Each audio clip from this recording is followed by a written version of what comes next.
ಧನುರಾಶಿ ಮತ್ತು ಧನು ಲಗ್ನದವರಿಗೆ ಹೊಸ ವರ್ಷದ ಆರ್ಥಿಕ ಶುಭಾಶಯಗಳು. ಆ ದೇವರು ನಿಮಗೆ ಸಕಲ ಸಂಪತ್ತು, ಐಶ್ವರ್ಯ, ಆರೋಗ್ಯಗಳನ್ನ ಕೊಟ್ಟು ಕಾಪಾಡಲಿ ಅಂತ ಹೇಳ್ತಾ ಬನ್ನಿ 2025ರ ನಿಮ್ಮ ವರ್ಷ ಭವಿಷ್ಯವನ್ನು ನೋಡೋಣ. ಮೊದಲನೇದಾಗಿ, ಈ ವರ್ಷ ಸರ್ಕಾರದಿಂದ ನಿಮಗೆ ನೀವು ಮಾಡುವಂತಹ ಕೆಲಸ ಕಾರ್ಯಗಳಿಗೆ ಸಮ್ಮಾನ ಮತ್ತು ಸಾಮಾಜಿಕ ಗೌರವ ಸಿಗುತ್ತೆ ಅಂತಲೇ ಹೇಳ್ಬೋದು. ಇದಲ್ಲದೆ ಸಾಮಾಜಿಕ ಸಂಸ್ಥೆಗಳಿಂದಲೂ ಸಹಿತ ನಿಮಗೆ ಈ ವರ್ಷ ಸಮ್ಮಾನಗಳು ಸಿಗುವಂತಹ ಸಾಧ್ಯತೆ ಹೆಚ್ಚಾಗಿದೆ ಅಂತಲೇ ಹೇಳ್ಬೋದು. ಸರ್ಕಾರಿ ಕೆಲಸದಲ್ಲಿ ಏನಾದರೂ ಇದ್ದೀರಾ ಅಂತ ಹೇಳಿದ್ರು ಸಹಿತ ನಿಮಗೆ ಈ ವರ್ಷ ಉತ್ತಮವಾದಂತಹ ಪದವಿಗಳು ಸಿಗುತ್ತೆ ಅಂತಲೇ ಹೇಳ್ಬೋದು. ಇನ್ನು ನೀವೇನಾದರೂ ಯಾವುದೇ ಫೀಲ್ಡಲ್ಲಿ ಎಲೆಕ್ಷನ್ಗೆ ನಿಲ್ತಾ ಇದ್ದೀರಾ ಅಂತ ಹೇಳಿದ್ರು ಸಹಿತ ಇಲ್ಲಿ ವಿನ್ ಆಗುವಂತಹ ಸಾಧ್ಯತೆ ಇದೆ ಅಂತಲೇ ಹೇಳ್ಬೋದು. ಸೊ ಒಟ್ಟಾರೆಯಾಗಿ ಈ ವರ್ಷ ಸರ್ಕಾರಿ ಮತ್ತು ಸಾಮಾಜಿಕ ಕಾರ್ಯಗಳಲ್ಲಿ ನಿಮಗೆ ಉತ್ತಮವಾದಂತಹ ವರ್ಷವಾಗಿರುತ್ತೆ. ಸಾಮಾಜಿಕ ಸ್ಥಾನಮಾನಗಳು ಈ ವರ್ಷ ನಿಮಗೆ ಹೆಚ್ಚಾಗಿ ಸಿಗುತ್ತೆ ಅಂತಲೇ ಹೇಳ್ಬೋದು. ಇನ್ನು ಆರೋಗ್ಯ ವಿಚಾರಕ್ಕೆ ಬರುವಂಥದ್ದಾದರೆ, ಫೆಬ್ರವರಿಯಿಂದ ಹಿಡಿದು ಡಿಸೆಂಬರ್ ತನಕ ನೀವು ಆರೋಗ್ಯ ವಿಚಾರದಲ್ಲಿ ಹೆಚ್ಚು ಗಮನವನ್ನು ವಹಿಸಬೇಕಾಗುತ್ತೆ. ಆರೋಗ್ಯದಲ್ಲಿ ಸ್ವಲ್ಪ ಏರುಪೇರು ಆಗಬಹುದು. ಶುಗರ್ಗೆ ಸಂಬಂಧಿಸಿದಂತೆ, ಕಿಡ್ನಿಗೆ ಸಂಬಂಧಿಸಿದಂತೆ ಅಥವಾ ಥೈರಾಯ್ಡ್ಗೆ ಸಂಬಂಧಿಸಿದಂತೆ ಮತ್ತು ಹೊಟ್ಟೆಗೆ ಸಂಬಂಧಿಸಿದಂತಹ ತೊಂದರೆಗಳು ನಿಮ್ಮನ್ನು ಈ ವರ್ಷ ಕಾಡುತ್ತೆ ಅಂತಲೇ ಹೇಳ್ಬೋದು.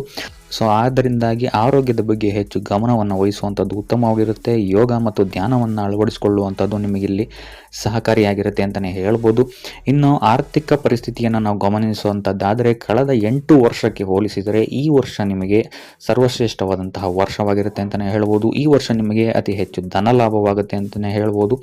ಯಾರಿಗೂ ಕೊಟ್ಟಂತಹ ಹಣ ಅಥವಾ ಸ್ಟಕ್ ಆದಂತಹ ಹಣ ನಿಮಗೆ ರಿಟರ್ನ್ ಈ ವರ್ಷ ಸಿಗುತ್ತೆ ಅಂತಲೇ ಹೇಳ್ಬೋದು.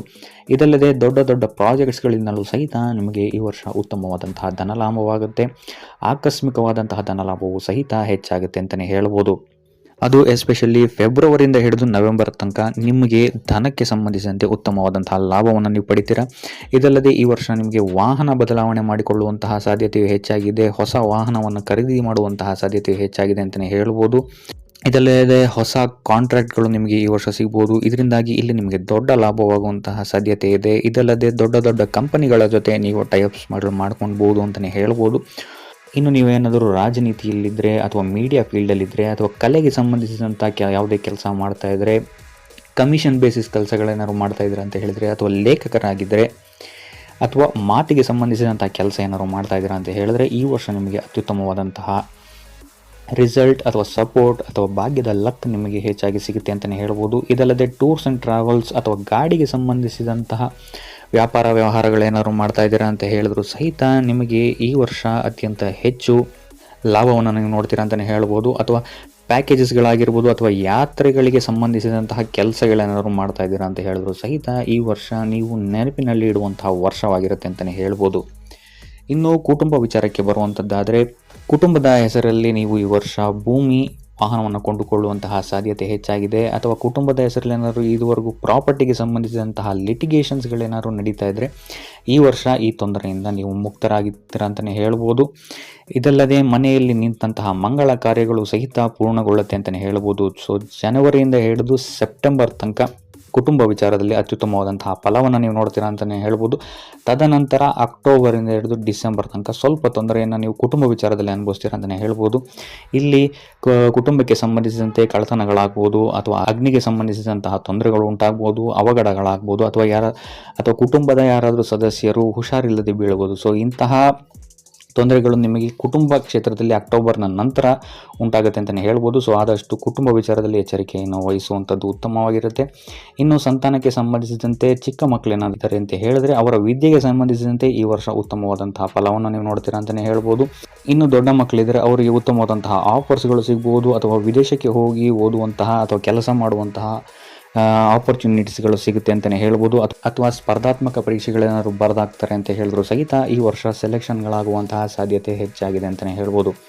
ಇನ್ನು ವಿದ್ಯಾರ್ಥಿಗಳ ವಿಚಾರಕ್ಕೆ ಬರುವಂಥದ್ದಾದರೆ, ವಿದ್ಯಾರ್ಥಿಗಳಿಗೂ ಅಷ್ಟೇ ಈ ವರ್ಷ ಉತ್ತಮವಾದಂತಹ ವರ್ಷವಾಗಿರುತ್ತೆ ಅಂತಲೇ ಹೇಳ್ಬೋದು. ನಿಮ್ಮ ಕನಸು ನನಸಾಗುವಂತಹ ವರ್ಷ ಇದಾಗಿರುತ್ತೆ ಅಂತಲೇ ಹೇಳ್ಬೋದು.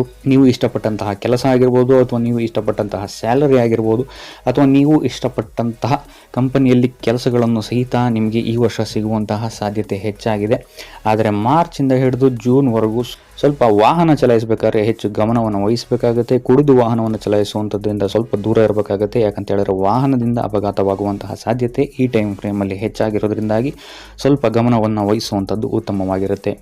ಇನ್ನು ದಾಂಪತ್ಯ ಜೀವನವನ್ನು ನಾವು ನೋಡುವಂಥದ್ದಾದರೆ, ದಾಂಪತ್ಯ ಜೀವನದಲ್ಲಿ ಈ ವರ್ಷ ಅಕ್ಟೋಬರ್ನ ತನಕ ತೊಂದರೆಗಳು ಹೆಚ್ಚಾಗಿರುತ್ತೆ ಅಂತಲೇ ಹೇಳಬಹುದು. ಸಣ್ಣ ಪುಟ್ಟ ವಿಚಾರಗಳಿಗೂ ಮನಸ್ತಾಪಗಳು ಹೆಚ್ಚಾಗಬಹುದು. ಅಕ್ಟೋಬರ್ನ ತನಕ ನಿಮಗೆ ದಾಂಪತ್ಯ ಜೀವನದಲ್ಲಿ ಸುಖ ಕಮ್ಮಿ ಆಗುತ್ತೆ ಅಂತಲೇ ಹೇಳ್ಬೋದು. ಅದರ ಜೊತೆ ಪ್ರೀತಿಯು ಸ್ವಲ್ಪ ಕಮ್ಮಿ ಆಗುವಂತಹ ಸಾಧ್ಯತೆ ಹೆಚ್ಚಾಗಿರುತ್ತೆ ಅಂತಲೇ ಹೇಳ್ಬೋದು. ಇದಲ್ಲದೆ ನಿಮ್ಮ ಸಂಗಾತಿಯ ಆರೋಗ್ಯದ ಬಗ್ಗೆ ನೀವು ಹೆಚ್ಚು ಗಮನವನ್ನು ವಹಿಸಬೇಕಾಗುತ್ತೆ. ಅವರಿಗೆ ಕಿವಿಗೆ ಅಥವಾ ಉಸಿರಾಟಕ್ಕೆ ಸಂಬಂಧಿಸಿದಂತಹ ತೊಂದರೆಗಳು ಬಾಧಿಸಬಹುದು ಅಂತಲೇ ಹೇಳ್ಬೋದು. ಇನ್ನು ಪ್ರೇಮಿಗಳಿಗೂ ಅಷ್ಟೇ ಈ ವರ್ಷ ಅಷ್ಟಾಗಿ ಉತ್ತಮವಾಗಿಲ್ಲ ಅಕ್ಟೋಬರ್ನ ತನಕ ಅಂತಲೇ ಹೇಳ್ಬೋದು. ಇಲ್ಲಿ ಸ್ವಲ್ಪ ವಾದ ವಿವಾದಗಳು ಹೆಚ್ಚಾಗಬಹುದು.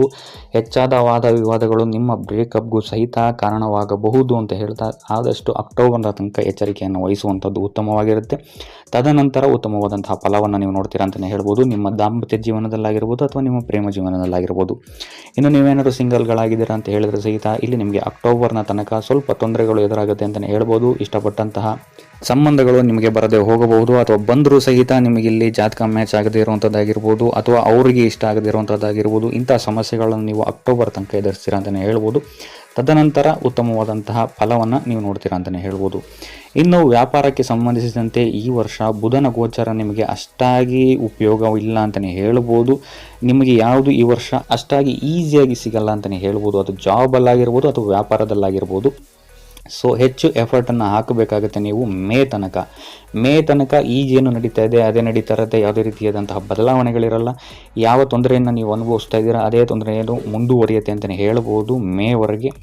ಆದರೆ ಮೇನ ನಂತರ ಗುರುವಿನ ಗೋಚರ ನಿಮಗೆ ಅತ್ಯುತ್ತಮವಾದಂತಹ ಫಲವನ್ನು ಕೊಡುತ್ತೆ ಅಂತಲೇ ಹೇಳ್ಬೋದು. ಮೇನ ನಂತರ ನಿಮ್ಮ ಉದ್ಯೋಗದಲ್ಲಿ ದೊಡ್ಡ ಬದಲಾವಣೆಗಳನ್ನು ನೀವು ನೋಡ್ತೀರಾ ಅಂತಲೇ ಹೇಳ್ಬೋದು. ಮತ್ತು ವ್ಯಾಪಾರದಲ್ಲೂ ಅಷ್ಟೇ ಉತ್ತಮವಾದಂತಹ ಆಫರ್ಸ್ಗಳು ನಿಮಗೆ ಮೇನ ನಂತರ ಸಿಗುತ್ತೆ ಅಂತಲೇ ಹೇಳ್ಬೋದು. ಇದಲ್ಲದೆ ನೀವು ಈಗ ಕೆಲಸ ಮಾಡ್ತಾ ಇರುವಂತಹ ಅಥವಾ ವ್ಯಾಪಾರ ಮಾಡ್ತಾ ಇರುವಂತಹ ಫೀಲ್ಡನ್ನೇ ಚೇಂಜ್ ಮಾಡ್ತೀರಾ ಅಂತಲೇ ಹೇಳ್ಬೋದು. ಸೊ ಇದರಿಂದಾಗಿ ಇಲ್ಲಿ ನೀವು ನಡೀದೇ ಇರುವಂತಹ ಕೆಲಸಗಳನ್ನೆಲ್ಲ ನಿಲ್ಲಿಸಿ ಮೇನ ನಂತರ ಉತ್ತಮವಾದಂತಹ ವ್ಯಾಪಾರ ಬದಲಾವಣೆಗಳು ಅಥವಾ ಜಾಬಲ್ಲಿ ಚೇಂಜಸ್ಗಳನ್ನ ಮಾಡ್ತೀರಾ ಅಂತಲೇ ಹೇಳ್ಬೋದು. ಸೊ ಇದರ ಪರಿಣಾಮ ನಿಮಗೆ ಮೇನ ನಂತರ ಉತ್ತಮವಾದಂತಹ ಫಲಗಳು ಸಿಗುತ್ತೆ ಅಂತಲೇ ಹೇಳ್ಬೋದು.